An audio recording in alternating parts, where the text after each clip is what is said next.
Welcome to the Galapagos Islands. Welcome on board the National Geographic Endeavour.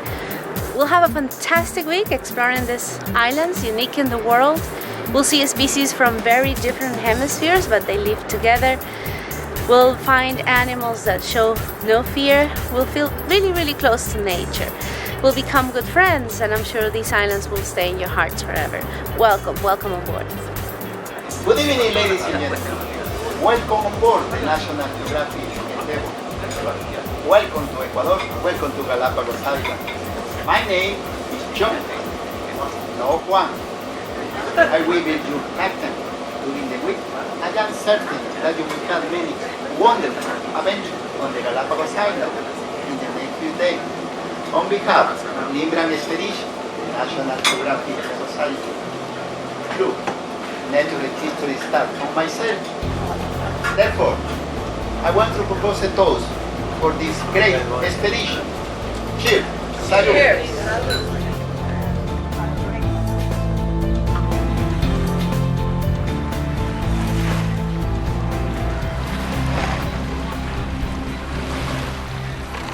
We are on Santa Cruz Island on Bachas Beach.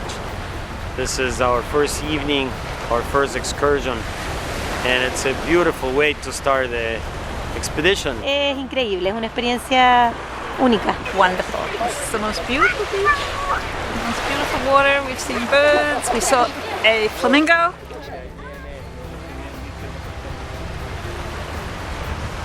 And we just watched the flamingo flying. Children are playing in the sand. ¿Enterramos? ¡Venga! ¡Enterramos! ¡Está saliendo! ¡Va saliendo! ¡Ahí saliendo! ¡Saliendo! ¡Salió! Y el lugar en sí, la playa es increíble, a los niños les fascina, están disfrutando como en contacto con la naturaleza, es sentirse como parte del planeta Tierra, estar cerca. Uno que vive en ciudades, venir acá es como volver al origen. Sí, es mágico.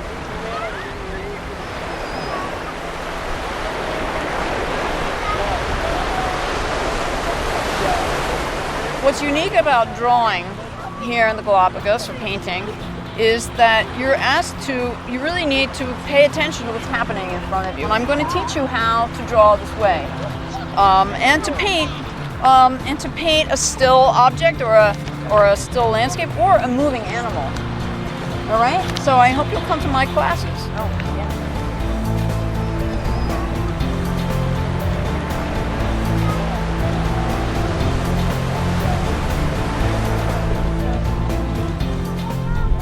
Great success. It's wonderful. I think everybody's having a great time. Yes! You can see it's a gorgeous day, a nice place. What else can you ask for?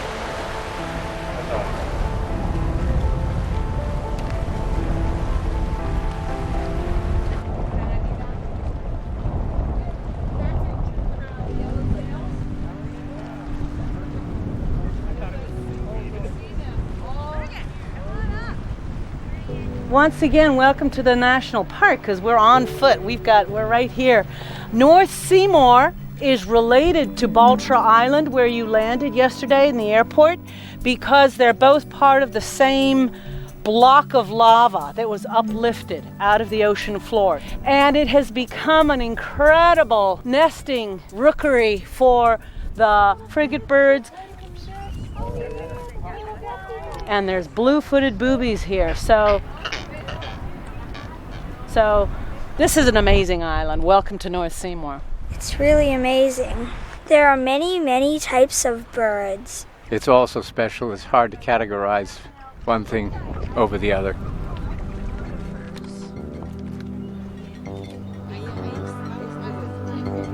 I think the land iguanas are among those footage. They're like little dinosaurs. A land iguana, number one. I like how they just kind of crawl on the ground and they're on their belly a lot.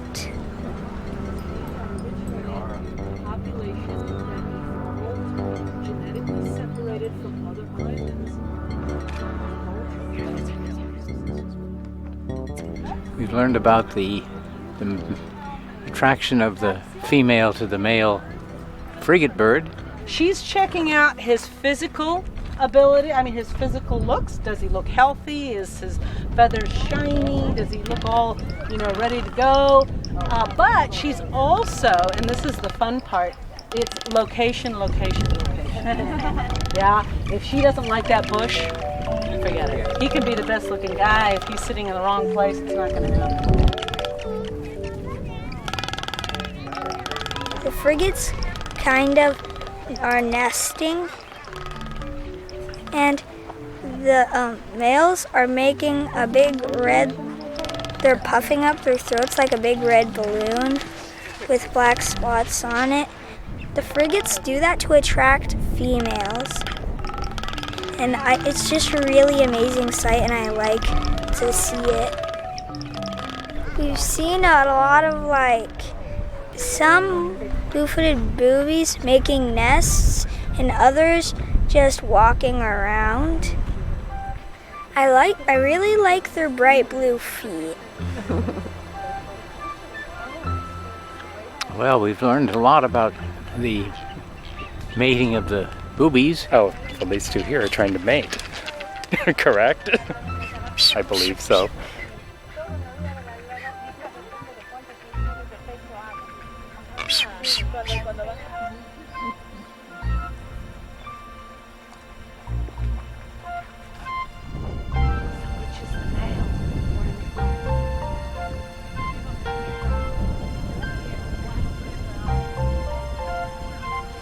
I learned that sea lions, flippers, have bones in them like fingers.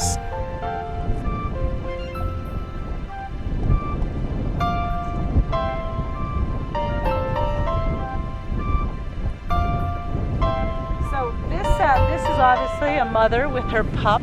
Her pup is less than a day or so old. I don't know about a day or so, but definitely less than a week. Okay, so, but definitely, yeah, everybody seems to be doing fine. You and your own right here. Yeah. Doesn't really matter which species. He all of a sudden realized I might be hungry. Watch out, this is a relatively newborn.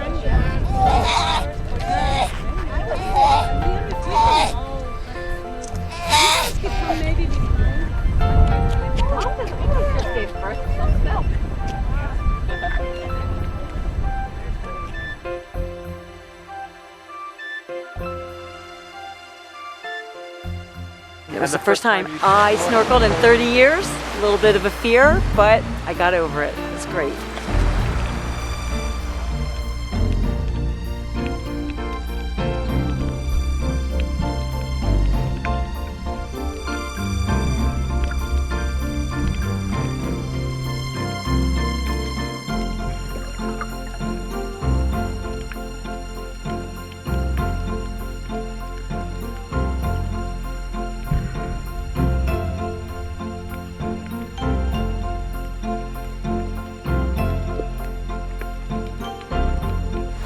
We saw all kinds of fish. It was being narrated by some fantastic naturalists, and we had a great time.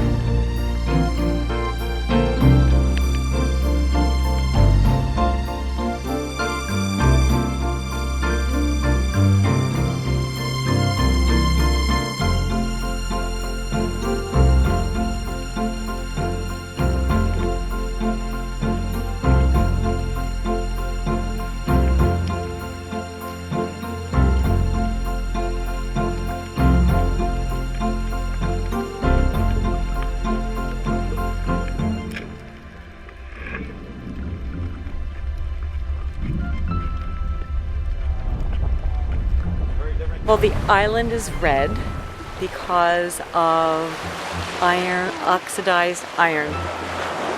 Got a little bit of yellowish on the bottom. Oh, it's there it just moved. It's a flycatcher. Almost like almost capping after an insect.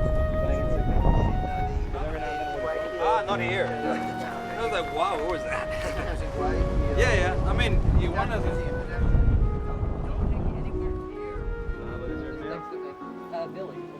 So we don't only have another hour or so of light. So I want to take full advantage of that. It should be beautiful when we go back right before sunset from the beach.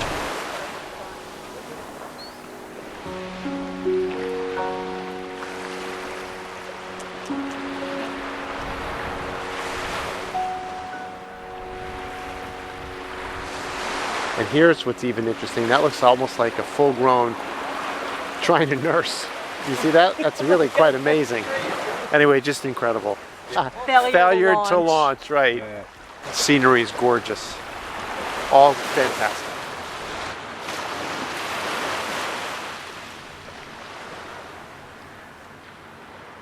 And this is kind of an exception to the rule.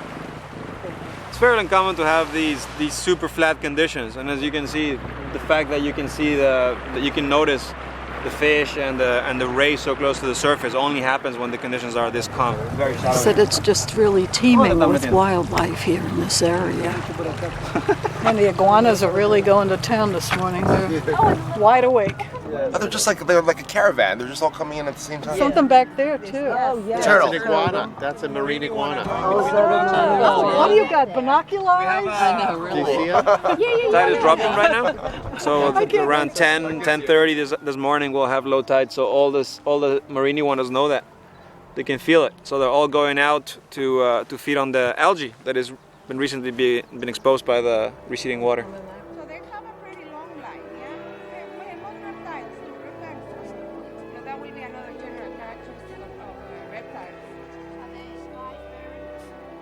Remember, these iguanas are completely herbivorous. Despite them looking so fearsome, by now you realize that they're not about to jump on your jugular. There's one right behind you. Is this wet over here? Sorry? Iguanas. There's a baby. They're crawling all over each other. Fernandina is like nothing I've ever seen before. And actually, I learned people who haven't ever been here have never seen anything like it because it's unique. Oh, I got a snake. Oh, yes. Oh, nice. So, actually, they usually completely ignore us. So I'm surprised that this one seems to be so skittish. Look at how long it is.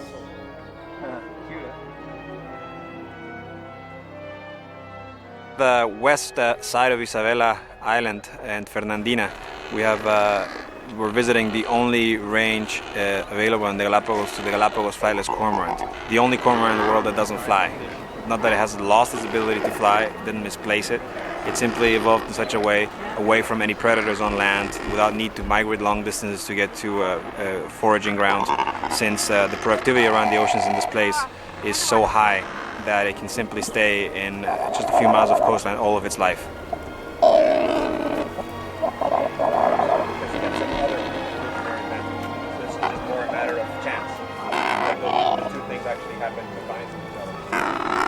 The lava, seeing the lava flows, the ropes of lava, the mangroves, the turtles, the rays, the serenity.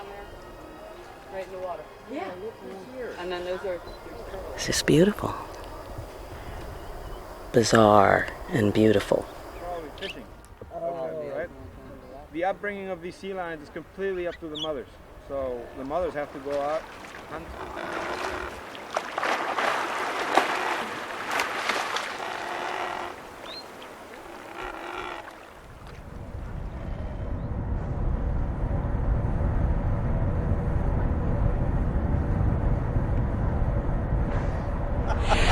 For the last half hour, we have been following a pod of killer whales. They are not usual sightings here in the island, so we're very, very excited. It seems to be a group of maybe between 5 and 8 individuals. They don't all come up at the same time. Definitely a couple of mature males with the big, tall dorsal fin. It's just very exciting. We're right here between Fernandina and Isabela Island. While we're out here in between surfacings of the killer whales, we have Audubon shearwaters, now Galapagos shearwaters. We've got the frigates following the ship, catching an updraft. We just saw a school of mobula rays as well, and perhaps even some sharks went by. We didn't get a good look at those, but a lot of marine life here.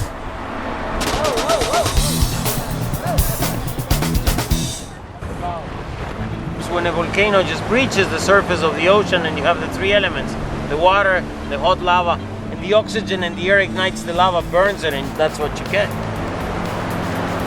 If the eruption is above the waterline, then it's only air and lava solidifies into this black stuff.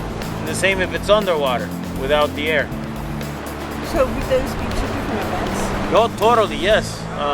There's no way of knowing which one was before the other, but it's different formation. And because of this continuous layering, you don't have these tall mountains that you'll find in the Andes or Mount Fuji, because that requires a violent explosion where material is thrown up and you get these beautiful mountains. Here we have what is known as a shield volcano, like an inverted soup plate, very broad and not very high. The flow tends to cool down and harden, insulating the inside. And because of that, the inside starts flowing faster and empties, forming little tubes, or in this case, a vertical line is a chimney. Look at it. It even has a plug where the little bird is. That is a brown noddy right there. So we are in Punta Vicente Roca. This place has one of the highest productivities in the ocean. There is a underwater current that comes from the west and upwells, bringing in phosphates and nitrates that act like the fertilizer, and therefore the waters are very, very rich. There's so much fish here that cormorants stopped flying because those that did not fly were placed in an advantage, and also there were no predators on land. We snorkel here. We found dozens of sea turtles, Pacific green turtles, sleeping in the shallow waters, and there is just a lot of life. Today it was not as cold as it usually is, and we had a great time. We just went around the bay seeing the geological formations. I encourage you to come and visit.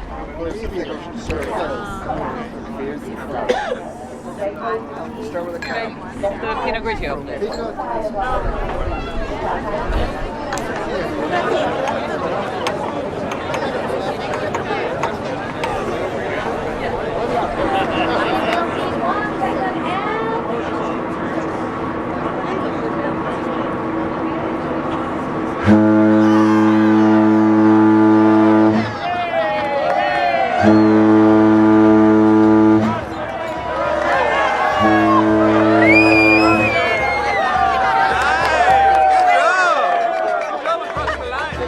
When you get to the equator, the pirates come out and the wine comes out, and you have a good time.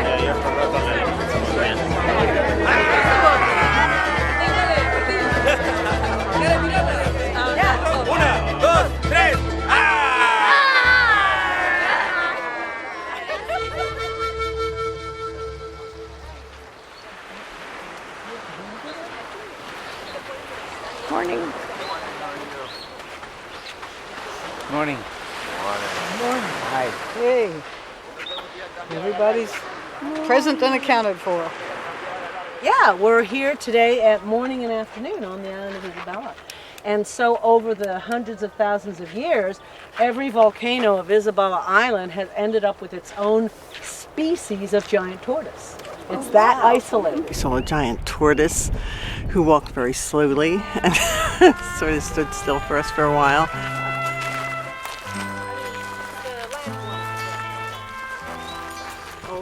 And it doesn't affect them in the least. Oh, it's eating something. Is he? Yeah. Yeah. Yes, he's pushing his way under it. Oh, yeah. Oh, he did it on cue. He did. It was very nice.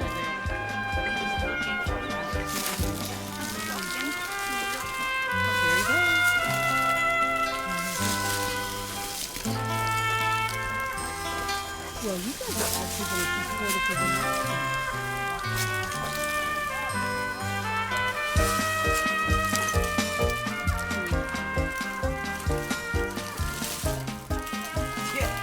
because this is sandy bottom, this is where land iguanas have settled. They've come in here because this is a perfect terrain to dig burrows, to lay eggs, all kinds of stuff. He's kind of sitting on top of one. Yeah, I think he's warming up.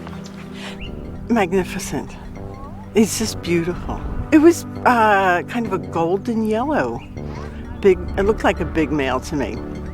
I asked Cindy how old he was, and she didn't know, but he thought he was really mature. This one was really kind of a golden yellow.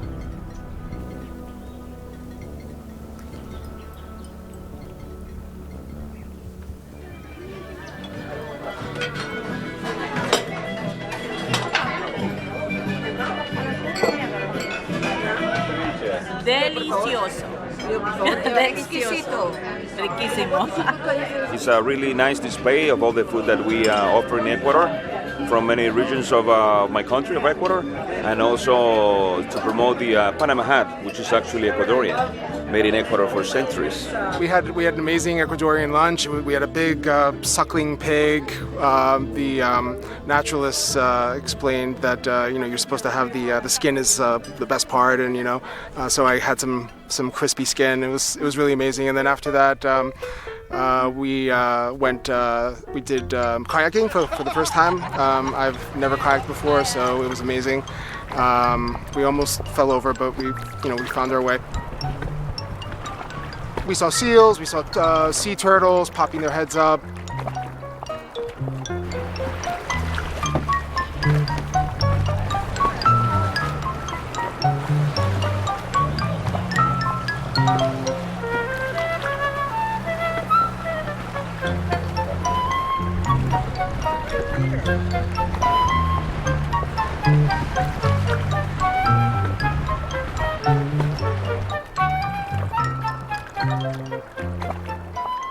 After that, snorkeling for the third time, which was amazing. We saw beautiful big schools of fish, brightly colored fish, orange, gold, tipped fins, really amazing stuff.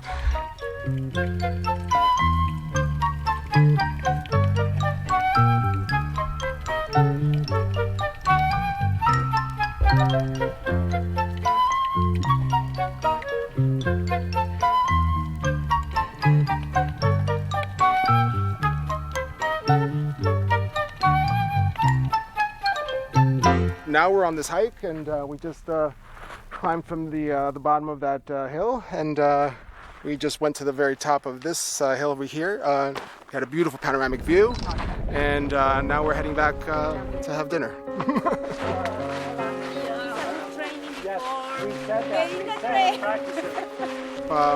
Yeah, all in all, it was a great day. Three different things in the same afternoon, which was amazing. So. He lost his flipper, and it dropped to the bottom of the ocean, and he actually dove down and got it. It was 15 feet down. Underneath, right?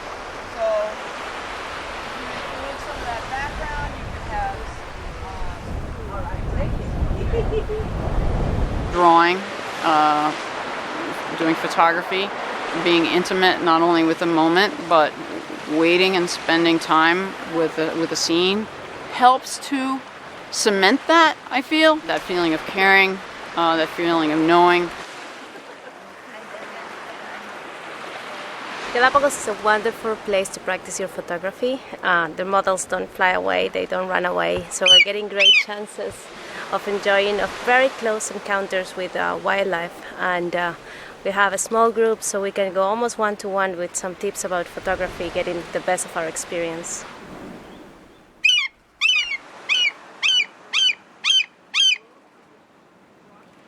Taking photos and drawing, to me, helps cement those memories and cements that caring about this place.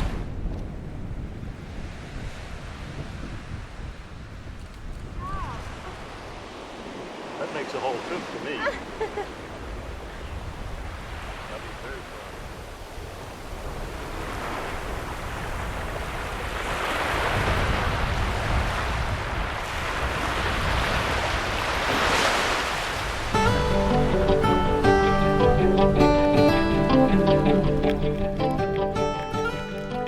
The underwater world of the Galapagos Islands is a pretty unique place. We're right on the equator, so we're right in the middle of the tropics, but we are in a pretty subtropical environment. Still, because of some very unique ocean currents that meet here on the equator, We're very cold waters that come all the way from Antarctica along the west coast of South America, hit some warmer water from the Panama Current.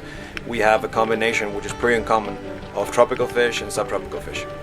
We have various tools of exploration on board National Geographic Endeavour.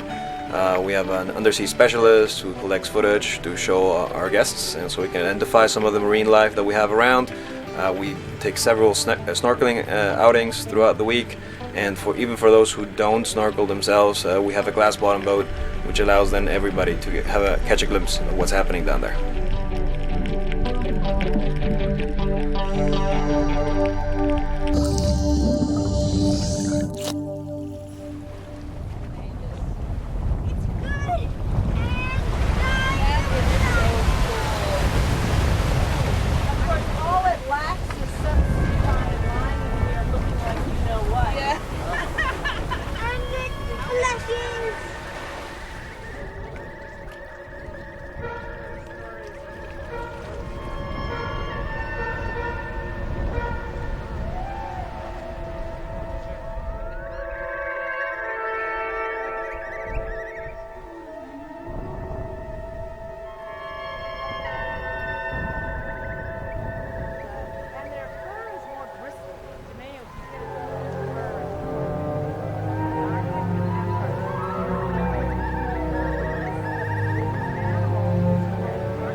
day, special day in Puerto Llora on the island of Santa Cruz, we have arranged to go into the workshops of two individuals who have benefited from the Artisan Fund and the special project. Lindblad started about 10 years ago. My iron that I am using now is of this bed. Oh, her earrings are made from that lower one. Okay, and with this bed. Okay. Yeah, from that page. I didn't realize that the Galapagos had any human inhabitants. And there's about 70,000 people who actually live here. And how they live here and eke out a living is really interesting. And have to see artisans at work that are really taking care of their own households and earning money and using recycled materials and really being careful with the environment was really inspirational. I'm very, very happy with you here in my home.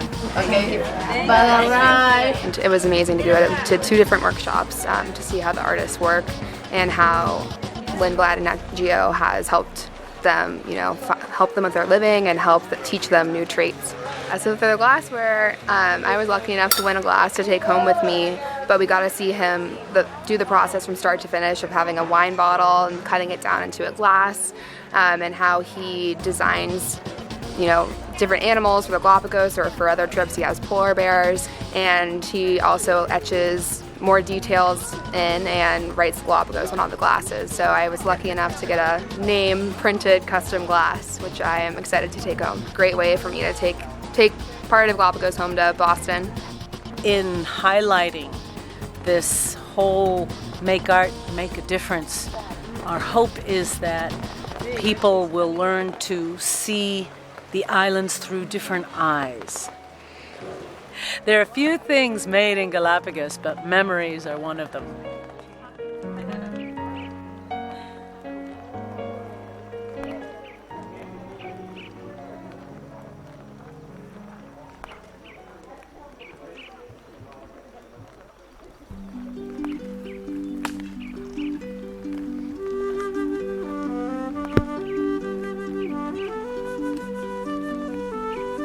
Well, this is the islands of the Galapagos. So these tortoises are absolutely amazing. It's just incredible to see them wandering out in the wild like this.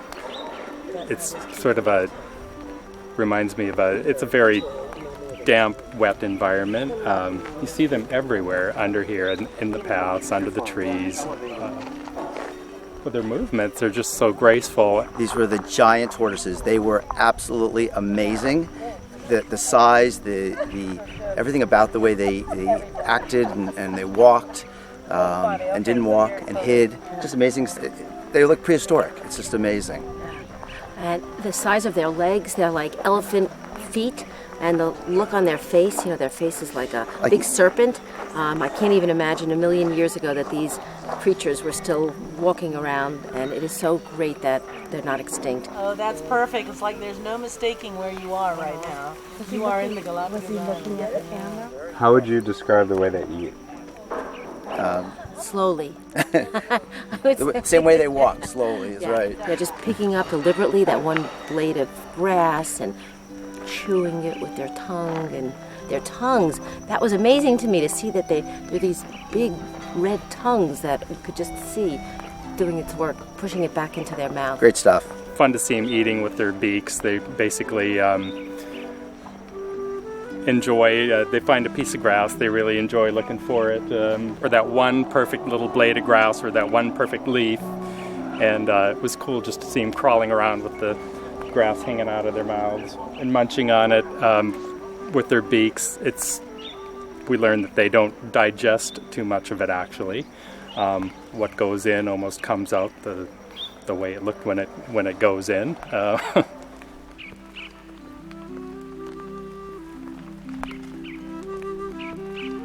We should do our Really lives as incredible. slowly as they do. Slow down the pace of the way Americans live, right? They don't look like they're under much stress.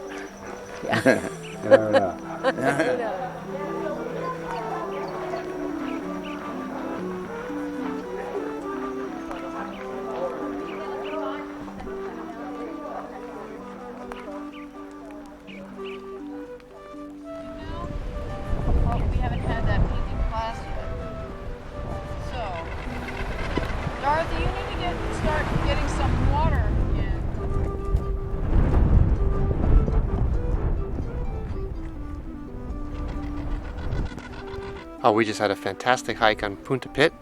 Watching the red-footed boobies. And it is magnificent. The rock and lava structures, it's unbelievable. So is watching all the frigates fly by, the fledglings of boobies, which are bright white with lots of down. You like to say boobies a lot. Because don't complete that thought. So it's great. We're having a great time. Unfortunately, today's our last day of hiking, right? Yeah. Really nice walk today. It was good to get a little exercise, go up some hills a little bit. Nice, relaxing morning, finished by a good swim on the beach. It's pretty cool. Kids are having a lot of fun.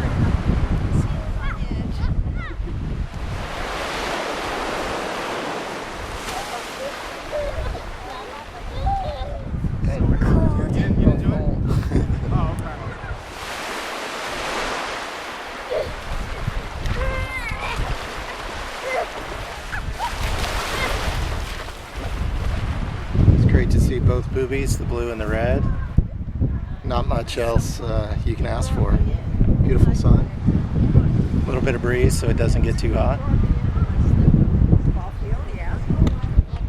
Thinking I better go out there and swim with my kid since he's like a mile and a half out. Kellen's like way out there. Yeah. What's so special about this place is just how well preserved it is. I mean, that you can get up close with wildlife. You can see a very diverse, group of species up close and intimate. Oh, scratching. That's great.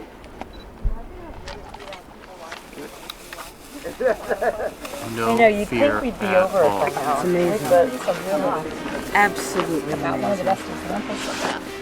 It is. It's wonderful to know that it's pristine and we're catching it in its most pristine stages. It's fantastic. I think it just is completely preserved nature. It's a looking glass. It's almost like a snow globe, right? Yeah. And you can just look at it. You can't really touch it. You can't get inside. But it's just amazing to look at.